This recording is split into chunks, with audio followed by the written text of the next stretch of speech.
In April 1939, WH Auden and Christopher Isherwood gave their first reading since moving to the United States at the Keynote Club in Manhattan.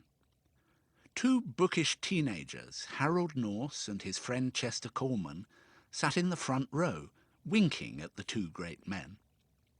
Afterwards, they went backstage to talk to them.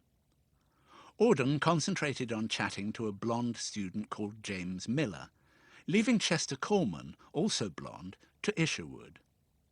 Auden asked to see something Miller had written for his college literary magazine and gave him his address. Yet in the event it was not Miller, but Kallman who showed up. Disappointed at first, Auden slipped into the next room and complained to Isherwood, "It's the wrong blonde." Before long, Chester Kallman turned out to be the right blonde after all. Auden had always known that love is likely to take you by surprise. In 1938 he had written in his song Tell Me the Truth About Love, "When it comes, will it come without warning, just as I'm picking my nose? Will it knock on my door in the morning, or tread in the bus on my toes?" Whiston was 32, Chester 18. They honeymooned in New Mexico, visiting D.H. Lawrence's widow, Frida, in Taos. As an academic, I would normally refer to W.H. Auden and Chester Kallman by their surnames, but I wouldn't normally be talking in so much detail about their lives rather than their work. So for today's purposes, and begging their pardons, I'm going to be uncomfortably personal and call them Whiston and Chester. Whiston had a high opinion of his boyfriend's intellect. He said, "He is a very good poet and a far cleverer person than I am." When Chester spoke, the talkative Whiston would shut up and listen. Chester brought to the relationship, among other things, his sense of humour and his love of opera. In 1947, when Chester was becoming depressed about his lack of success with his own poetry, Whiston asked him, without consulting the composer, to collaborate with him in writing the libretto to Stravinsky's opera, The Rake's Progress. They would eventually write 7 together, notably for Stravinsky himself and for Hans Werner Henze. Chester was also a wonderful cook. When they lived together, the kitchen belonged to him. At their house in Forio on the island of Ischia in the Bay of Naples, Chester dug a vegetable garden. Indeed, he grew Ischia's first ever Brussels sprouts, though it's unlikely the Ischians will have thanked him for it. As they settled into their habits of difference, a quality that in my youth was said to be the great advantage of heterosexual relationships, Whiston and Chester came to accept all sorts of imbalances between two free personalities. These caused them over the years both great satisfaction and an inevitable quotient of pain. We see an element of this in famous lines from Auden's poem The More Loving One. "How should we like it were stars to burn with a passion for us we could not return? If equal affection cannot be, let the more loving one be me." Of Whiston and Chester, Whiston was the more loving one, but not crucially the only loving one, and not ultimately the one any more in need. In some respects, their love was mutually unreciprocated. For a start, they were sexually incompatible. In any case, Auden once wrote that sexual experience never means a truly complete, but always a broken and divisive way of knowing one another. Chester was physically unfaithful, but this didn't in the end undermine his emotional fidelity to Whiston. In fact, it probably strengthened it. Of course, Whiston didn't know this, and for a long time he tried whatever he could to win Chester's exclusive attention, even to the extent of planning to consult witch doctors in Benin.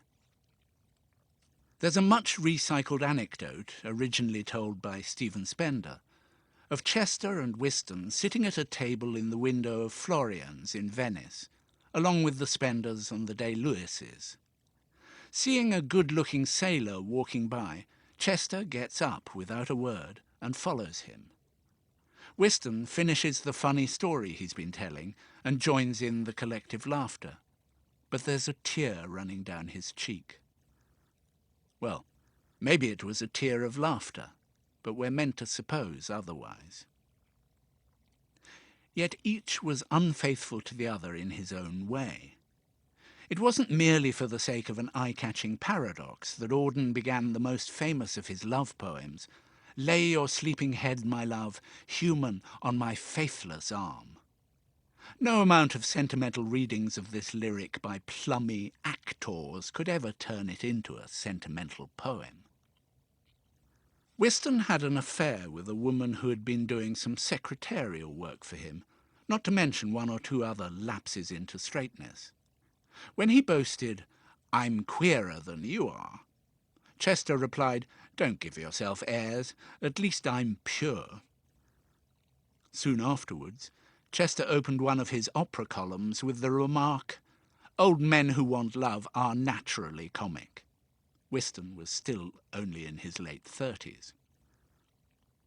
By then, the younger man must have been growing a bit tired of the elders' running commentary on their relationship, between the lines of anything he wrote, verse or prose.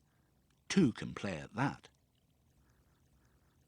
In the late 1970s, I wrote a PhD thesis about gay literature. In those days, we sought and demanded positive images of gay people and their relationships. Today, we're told we need icons.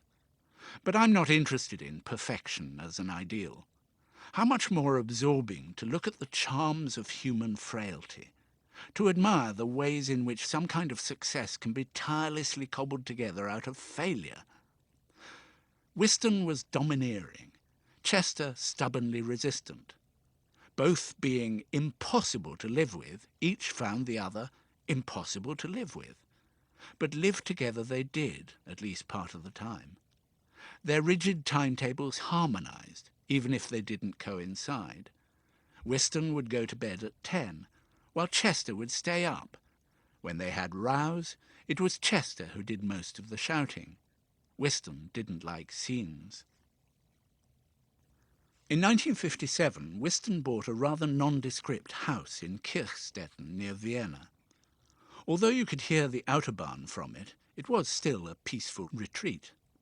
In a wonderful late poem dedicated to Chester, Auden speaks of how singular lives are drawn together by loneliness, lust, ambition, or mere convenience, and of how settled couples manage to forgive impossible behaviour and put up with what he calls each other's conversational tics and larval habits without wincing.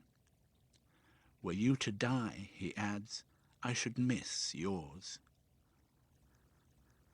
That he and Chester, after 24 years, together and not together, have ended up in a suburban house in Austria, sitting among commonplace but reassuringly familiar objects, is, he says, very odd indeed. As late as 1982, Kingsley Amis wrote to Philip Larkin that, like the younger poet James Fenton, WH Auden had a habit of covering everything up because he's queer, even when what he's covering up has nothing direct to do with being queer. Amis was wrong. Auden had a habit of diffidence and restraint. This remark of Amis's highlights a situation gay men faced through most of the last century, of being required to remain in the closet, but then criticised for doing so. How right Auden was to say in his letter to Lord Byron, "Goddess of bossy underlings' normality, what murders are committed in thy name?" Remember that same-sex couples received none of the support taken for granted by their heterosexual counterparts. Their love developed and survived not only against the grain, but in spite of all the obstacles placed in their way, not least of which, for men, was the total illegality of any physical expression of love. Denied stability, no wonder they were often unstable. Secrecy was not a hobby or a proclivity in itself. It was imposed. Auden was operating within two systems of restraint. That of the gay man in a time of great imposed stigma, but also in what I think was probably more important to him, that of a middle-class Englishman who didn't want to gush. He wrote about love in all its forms and moods, but wasn't exactly what most people would call a love poet. He's too dry for that. He knew, as popular culture seems largely to have forgotten, that love is a terrorist of sorts, the source of our lowest humiliations, no less than our highest moments of bliss. It cows us into silence. It rouses us to wailing grief. What most impresses me about Auden's poetry is not so much his passion as his dispassionate intensity, his ability not to cover up, but to stand back and observe and record and analyse. He knew that as a poet he came to the emotions via the intellect. For all his physical enthusiasm, and he was sexually very active from an early age, Whiston tended to have a restrained, rather tightly ordered view of how love should operate. He told Edmund Wilson that Wagner's Tristan and Isolde seemed like lesbians, because a man making love to a woman couldn't really get himself into that rapturous state. He would be thinking about something else. The ball game, presumably, or crankshafts, whatever they may be. There's no denying Whiston was often very lonely. The sentence, "I miss Chester," crops up repeatedly in his letters to friends. From the early 1960s, Chester would spend a month in Greece every summer, and he often came back to Austria with a new Greek lover. But Whiston too had lovers rather than merely casual contacts, an American undergraduate, an Austrian rent boy. While he and Chester were on their honeymoon back in the late 1930s, Auden had written, "Paradise is a state of harmony of understanding." By that measure, his relationship with Chester was paradisaical indeed. When the poet Dom Moraz was suffering from writer's block, Auden had a ready prescription. "Perhaps you should be in love." "But I am." "Then it's the wrong person." He knew that in his own case it had been the right person, the right blonde, all along. Auden died in 1973 at the age of 66. Kallman died little over a year later, at only 54. Why do I think of theirs as a great love story? Quite simply because it survived its own manifest imperfections. There are two major themes that gay writers kept returning to in the last century. First, the sheer difficulty of love. But secondly, the fact that love is always worth taking risks for.